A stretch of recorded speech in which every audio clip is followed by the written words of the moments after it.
Ram 1500. Customer came in. It's got an oil leak. It looks like it's coming from the transmission lines. So when I first brought it in, I opened up the hood. The transmission lines going to the cooler are nice and clean. The engine bay there is clean. I noticed two things when I was up there. One, the transmission lines are clean. Number two, it's got a 3.6 liter engine. 3.6 liter engines, a leak in the valley through the oil cooler, go to the back of the engine and then drip down over top of the transmission, making it look like the transmission lines may be leaking. So there's the transmission line. You can see oil dripping off them for sure. There's oil on the back of that transmission.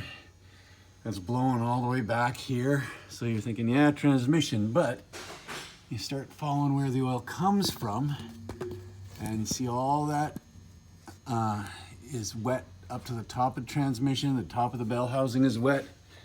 On both sides, you can really see it here, how it's wet all the way up there.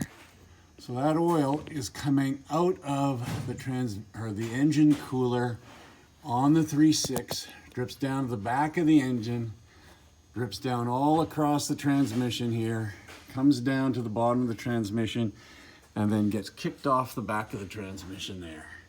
So not an oil cooler line issue, transmission line issue, but an engine cooler that is in the V part of the V6 Dodge engines.